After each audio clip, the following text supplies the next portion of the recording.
qual é a razão principal pelo qual os preços das casas subiram tanto? E a resposta está neste quadro. O que eu hoje vou partilhar convosco, nunca ninguém viu em Portugal. É a primeira vez que vamos falar sobre isto no país. E obviamente queriam que vocês fossem os primeiros a ver estes dados. Eu estive a fazer um trabalho de investigação à séria sobre o mercado imobiliário e sobre a razão pela qual as coisas chegaram ao ponto que hoje nós estamos. E os números vão ser, no mínimo, surpreendentes. Tudo isto que agora vos vou dizer está baseado em dados do Instituto Nacional de Estatística, Banco de Portugal, censos 2001, 2011, 2021 e na Autoridade Tributária. Portanto, tudo dados oficiais. Então, o que é que nós tínhamos? Em 2000, quando as pessoas hoje dizem que estamos no auge da construção, não é verdade. No ano 2000, licenciavam-se 122 mil fogos e eram concluídos, portanto eram construídos, 119 mil. Hoje, são concluídos 26 mil. Houve alturas que eram concluídos 18 mil. Então, nós hoje construímos um quarto daquilo que se construía em 2000. Outro dado aqui relevante é que nós tínhamos aqui uma taxa entre o que era construído e o que era licenciado e o que era construído à volta dos 100%. De repente, em 2016 para a frente, começou-se a licenciar mais do que a construir. Ou seja, projetos que eram licenciados e nunca chegaram a avançar ou ficaram a meio caminho. Então, o que é que nós temos? Esta taxa tem vindo a reduzir e em 2025, para terem ideia, apenas 63% do que foi licenciado depois foi construído. Há diversas probabilidades e há diversas hipóteses do porquê disto acontecer. Poderá ter a ver com tempos maiores de construção, poderá ter a ver com a mão de obra, mas aqui leva-me a um problema. É que em 2000 nós tínhamos em Portugal capacidade para construir 119 mil habitações e ninguém deixava de fazer tudo porque o mestre ia lá à casa. E hoje estamos a construir apenas um quarto daquilo que se fazia nessa altura e de repente já não há mão de obra. Então aqui conclui-se uma coisa. Conclui-se que perdemos muita mão de obra nesta área, ou foi para fora, ou então foi trabalhar em outros sectores. Além disso, provavelmente também a construção agora ficou um pouco mais complexa. Cada vez vemos projetos de arquitetura mais complexos. O que é que isto origina? Também a execução é mais complexa. Mas mesmo assim, não é suficiente para termos uma diferença tão grande de construção. Portanto, hoje andamos aflitos em Portugal para fazer 26 mil casas, quando em 2000 fazíamos na boa 119 mil. Curioso o dado, não é? Okay? Agora vamos a outra coisa. Vamos conjugar isto com o valor da Euribor e com o número de créditos concedido em Portugal. Então, a Euribor em 2000 ela estava em 4,8. Quando dizem que 2008 foi o pior ano, não foi. O pior ano foi 2000. O que acontece é que em 2008 tivemos em simultâneo uma crise do subprime, juntamente com a subida da taxa de juros. Porque a altura mais alta foi de facto no ano 2000, que ela estava a 4,8. Okay? Isto obviamente falamos da média do ano. Depois, se nós formos ver, portanto nós voltamos aqui a ter uma subida, tivemos 4,6 em 2008, que foi quando veio a crise do subprime, e depois as coisas desceram. Okay? E tivemos aqui durante muito tempo taxas negativas, que era uma coisa que se pensava que não queria acontecer, que era ter uma Euribor negativa, mas o que é facto é que ela teve negativa durante aqui alguns anos e apenas em 2023 é que ela começou de facto a subir. Atingimos o pico em 2023, 2024 3,7 e depois voltamos a ter aqui uma baixa. Agora vamos ver nos novos créditos que foram concedidos. Para terem ideia, em 2000 eram concluídos 119 mil fogos e eram feitos 115 mil créditos. Ok? As transferências eram residuais, eram 2 mil. Sim, este dado afinal existe no Banco de Portugal. ok? Que é uma coisa que os bancos também dizem que não existe. Que é quando perguntam aos bancos, então estão a ter muitas transferências ou novo crédito? Ninguém me sabe dizer nada. Mas o que é facto é que o Banco de Portugal tem estes dados todos lá compilados. Só é preciso ter maçada para ir à procura disto. Então, o que é que nós vimos? O número de créditos concedidos eram 115 mil, depois tivemos aqui o pico de 2004 a 2006, 150 mil, 155 mil em 2005. Portanto, isto sem dúvida, estes anos foram os anos onde houve a grande explosão da habitação em Portugal. Ok? Depois, o que é que nós vimos? Veio a crise em 2008 e passámos para 80 mil, 75 mil créditos, 60 mil, 40, 30 mil e vejam lá, em 2014 apenas foram feitos 18 mil créditos. Porquê que o preço das casas na altura não subia muito? Porque se vocês forem ver, a relação entre o número de créditos feitos, significa compras que estão a ser feitas, e construções, era mais ou menos semelhante. Estão a ver? Em 2014, por exemplo, eram construídos 19 mil fogos e 18 mil pessoas pediam crédito de habitação. Portanto, o número era mais ou menos semelhante. Se eu for ver também no passado, portanto, o número de novos créditos era sempre proporcional ao número de fogos que existiam.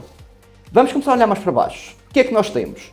Temos aqui, 2017, por exemplo, estava-se a construir 18 mil fogos, mas já haviam 54 mil créditos novos a ser feitos.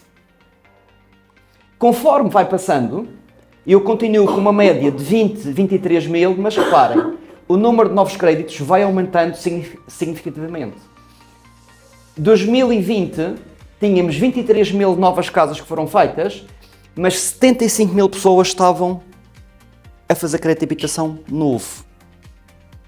E se formos ver agora, estamos com uma média de construção de 28.029 e já vamos novamente com 100 mil pessoas a contrair crédito de habitação.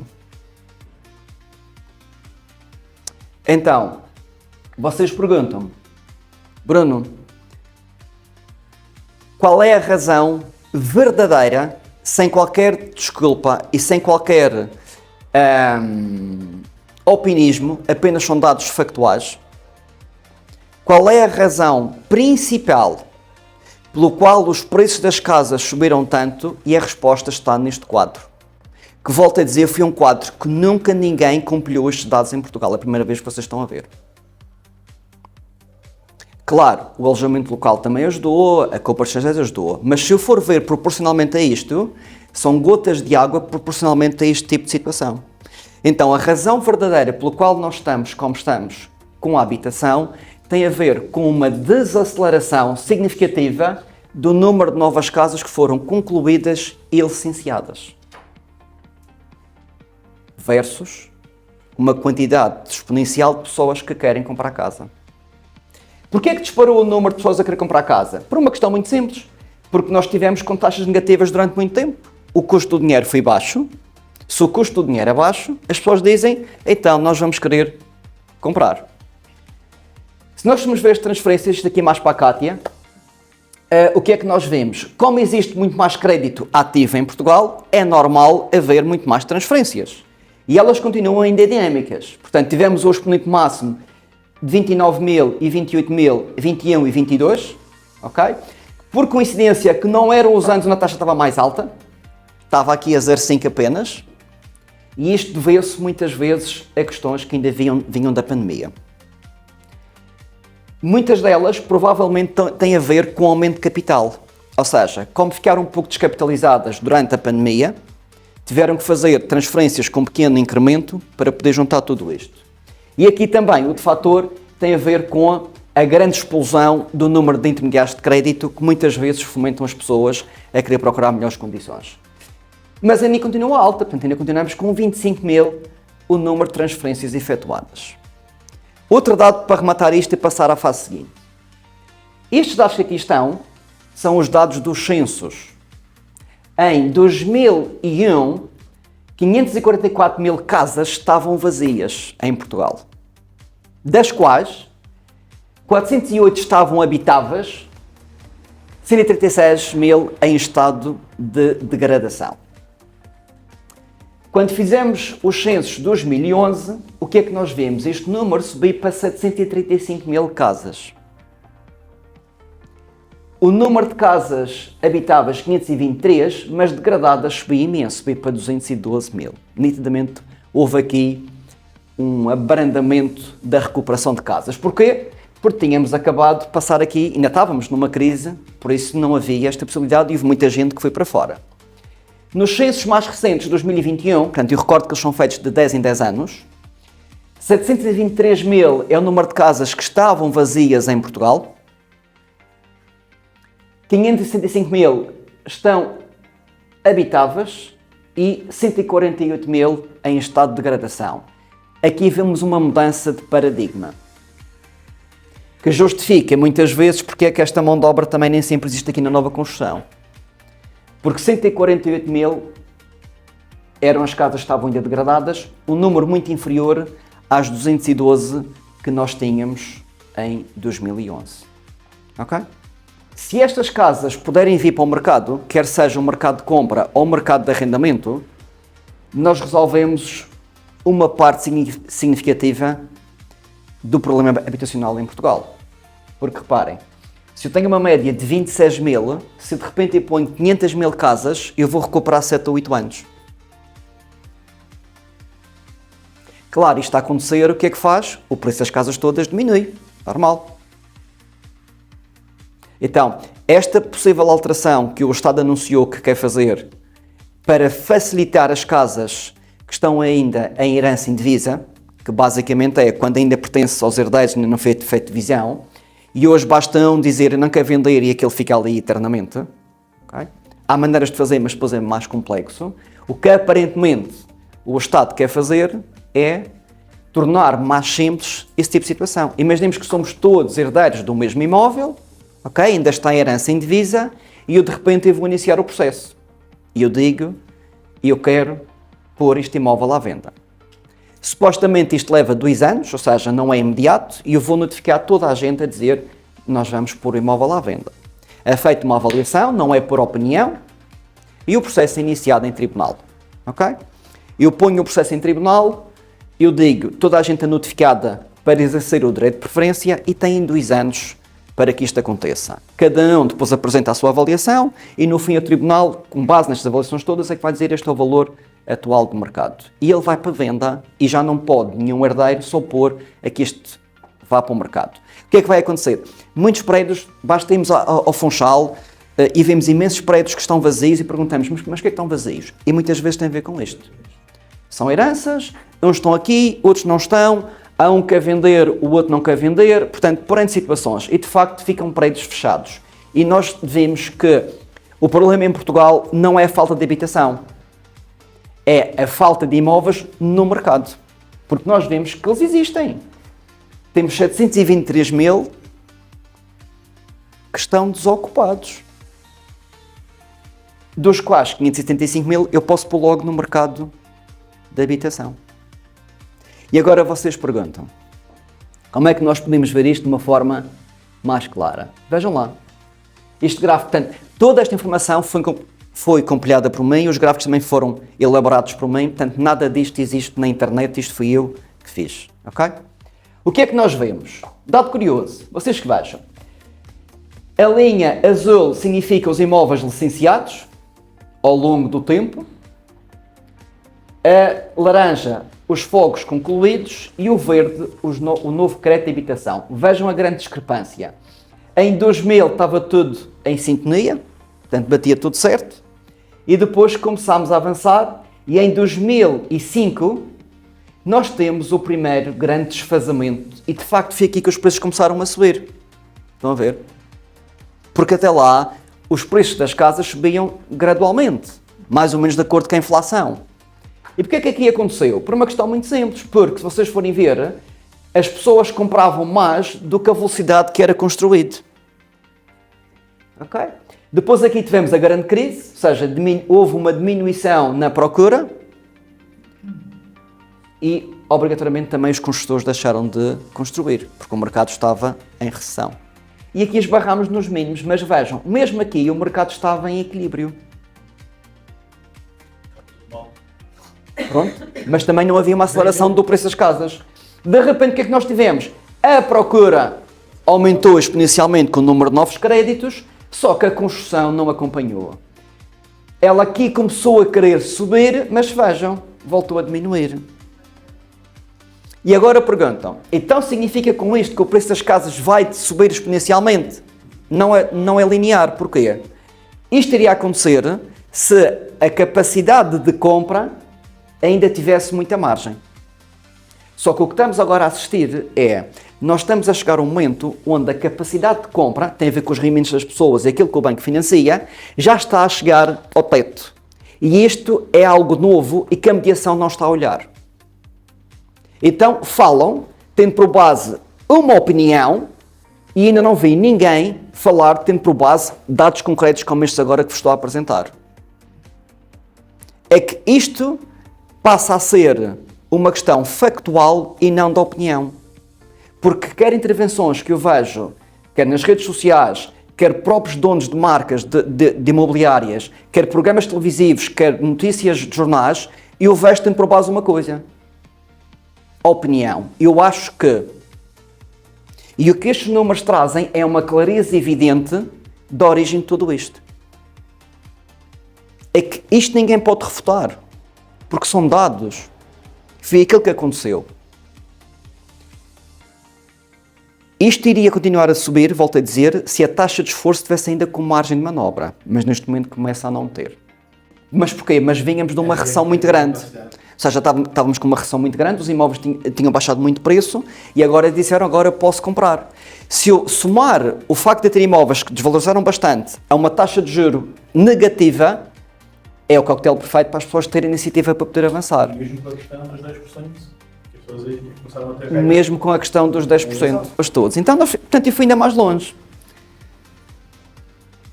Então, vamos ver o curioso que aconteceu dos dados de arrendamento em Portugal. Okay? Claro que há aqui um parênteses, e isto chamando as coisas pelos nomes. Eu no mercado de compra e venda, eu não posso fugir a que os números são reais e ninguém pode dar a volta àquilo.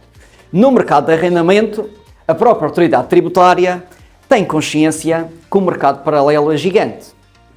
Ou seja, mas eu não posso balizar nesses dados porque eles não são oficiais, portanto, vale o que vale. Vamos nos basear naquilo que é contratos declarados à autoridade tributária, ok? Porquê de 2015 para a frente? Porque é a altura em que temos que registrar os contratos no site das finanças. Para trás não tínhamos esses dados. O que é que nós temos? Em 2015, por exemplo, eram feitos por ano 72 mil novos contratos, mas caducavam ou terminavam 55 mil. Tínhamos um crescimento líquido de 17 mil novos contratos. Tínhamos um crescimento de 24% entre o número de novos contratos e que eles terminavam. 2016 subimos ligeiramente, fizemos 82 mil novos contratos, mas terminaram 63 mil.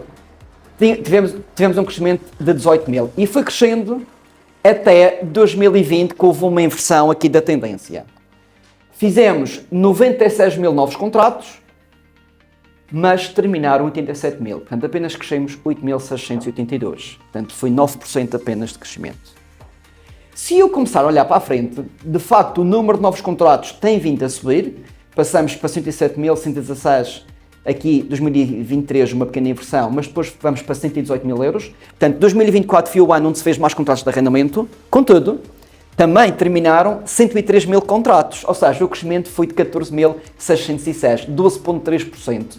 Não é o número maior que nós temos do ponto de vista líquido. Ok? Significa uma coisa que é, não está a existir muitos novos contratos, o que está a existir é uma rotatividade daqueles que já existem. E porquê? Porque os preços subiram e por outro motivo. Porque muitos proprietários, como a lei não os protege em caso dos maus pagadores não cumprirem, eles retiram do mercado. E obviamente, havendo a solução do AEL, em que nem falamos de rentabilidade, falamos do facilitismo, se aquilo correr mal, eles mudam, então eles não querem saber da questão de pôr em longa duração. Claro que as medidas atuais, acredito que vão mexer nestes números, porque foram duas medidas, na minha opinião, que vão aqui ajudar bastante. Primeiro, a redução da taxa aplicada passou de 25% para 10%. Portanto, em 1.000 euros, são 150 euros que fica para o proprietário, portanto, é mais apelativo. Segunda situação, a lei que o governo também quer agora alterar, o detalhe nós ainda não sabemos, porque ainda não foi à especialidade, mas, teoricamente, será mais fácil pôr na rua os maus pagadores. O que é que isto implica? Que as pessoas vão ter mais vontade de pôr os seus imóveis no arrendamento. E volto a dizer, se houver mais imóveis no arrendamento, o preço não vai subir, vai baixar ou mantém-se. Então, de facto, pode ser que estas medidas do Estado possam ajudar a resolver parcialmente esta crise habitacional. E para vermos melhor este cenário, se eu for ver aqui no gráfico, vocês que vejam. A azul são os novos contratos, a laranja os contratos terminados e vemos o crescimento líquido. Portanto, não foi a melhor altura que nós temos até agora, porque já houve no passado um crescimento líquido superior àquele que nós temos. Dá muita clareza ao mercado. E acho que as pessoas merecem saber isto, porque isto é um dado factual muito importante. E aqui não há mais discussões de opinião, porque quem quiser discutir isto, eu acho que devia, se calhar, pensar em falar sobre agricultura ou outra coisa qualquer, porque isto são factos, isto não é opinião.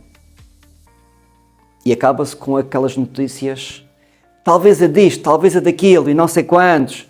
Como podem ver, aqueles motivos que tanto se falam também contribuíram, mas foram motivos muito mais pequeninos, com menos peso do que isto está cá.